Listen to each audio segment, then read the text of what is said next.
नमस्कार। 2 जनवरी 2023 के current affairs को हम लोग देखते हैं। कुछ प्रमुख खबरें जो कि आगामी सभी परीक्षाओं के लिए बहुत ही महत्वपूर्ण है।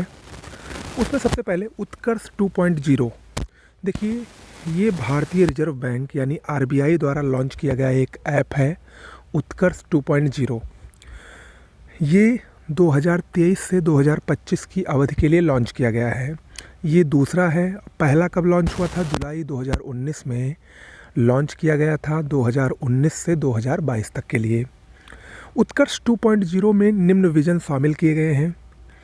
इसके तहत आरबीआई में नागरिकों और संस्थानों का सुदृढ़ विश्वास स्थापित करना, ये एक लक्ष्य है। पारदर्शी और उत्तरदायी शासन की स्थापना, पर्यावरण अनुकूल डिजिटल आधारभूत संरचना प्रदान करना, ये कुछ विजन हैं जो कि उत्कर्ष 2.0 के जरिए हासिल किए जाने हैं। ओके, तो इसमें ये बात ज़रूर याद रखिएगा कि उत्कर्ष 2.0 किसने लॉन्च किया है? तो ये आरबीआई यानी भारतीय रिजर्व बैंक ने लॉन्च किया है। बात करें अगर हम आरबीआई की, तो आरबीआई की स्थापना भारतीय रिजर्व बैंक अधिनियम 1934 के अंतर्गत 1935 में की गई थी। 1949 में भारतीय रिजर्व बैंक का राष्ट्रीयकरण किया गया था और वर्तमान में आरबीआई जो है वो पूर्ण रूप से भारत सरकार के स्वामित्व वाला बैंक है। ओके, चलिए दूसरी करंट अफेयर्स की खबर देखते हैं। कोनेरू हम्पी, ये भारतीय शतरंज खिलाड़ी हैं। ये चर्चा में रहीं क्योंकि इन्होंने विश्व ब्लिट्ज शतरंज चैंपियनशिप जो कि कजाकिस्तान के अलमाटी में आयोजित हुई थी, उसमें इन्होंने रजत पदक जीता। उसमें इन्होंने सिल्वर मेडल यानी रजत पदक जीता है, याद रखिएगा। अगला, हाल ही में रिपोर्ट्स विदाउट बॉर्डर्स नाम की एक संस्था है, एक संगठन है, उसके द्वारा एक रिपोर्ट जारी की गई है और उसमें बताया गया है कि पिछले 20 साल में 1668 पत्रकार मारे गए हैं। 2003 से लेकर 2022 तक की ये रिपोर्ट है और इसमें ये बताया गया है कि कुल 1668 पत्रकारों की पूरे विश्व में हत्या की गई है और इसमें से सबसे अधिक हत्याएं सीरिया और इराक के पत्रकारों की हुई हैं। 578 सीरिया और इराक के कुल 578 पत्रकारों की हत्या की गई है, जो कि इसका लगभग 1/3 यानी 1/3 हत्याएं सिर्फ सीरिया और इराक के पत्रकारों की गई है। सीरिया और इराक के बाद अफ़गानिस्तान का तीसरा नंबर आता है। ओके, चलिए, रिपोर्ट्स विदाउट बॉर्डर्स ये एक गैर लाभकारी संगठन है। 1985 में इसकी स्थापना फ्रांस में हुई थी और इसका वर्तमान मुख्यालय भी फ्रांस की राजधानी पेरिस में है, इसको याद रखिएगा।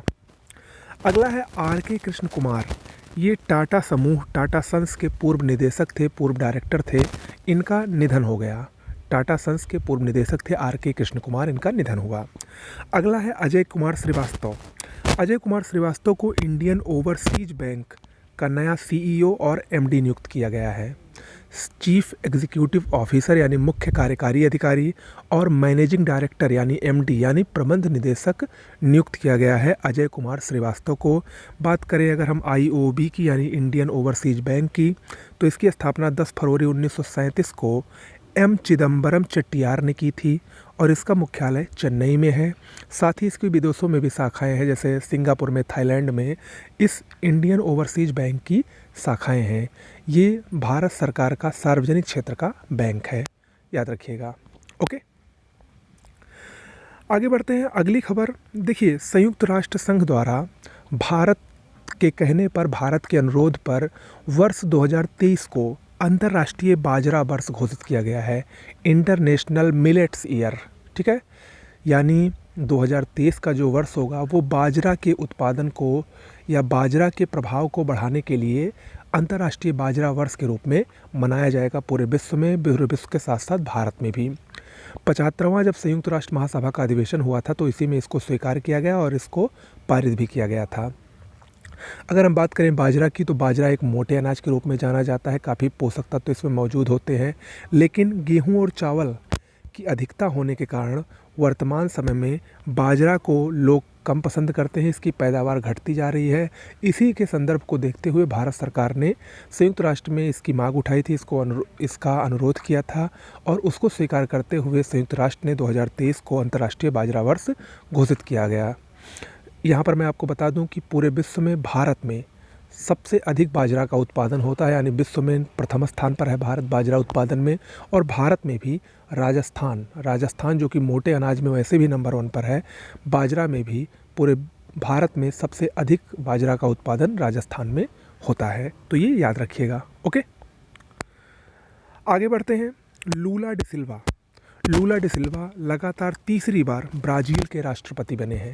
लूला डी सिल्वा लगातार तीसरी बार ब्राज़ील के राष्ट्रपति बने हैं। ब्राज़ील दक्षिण अमेरिका में स्थित एक देश है, या यूँ कहें कि दक्षिण अमेरिका का सबसे बड़ा देश है।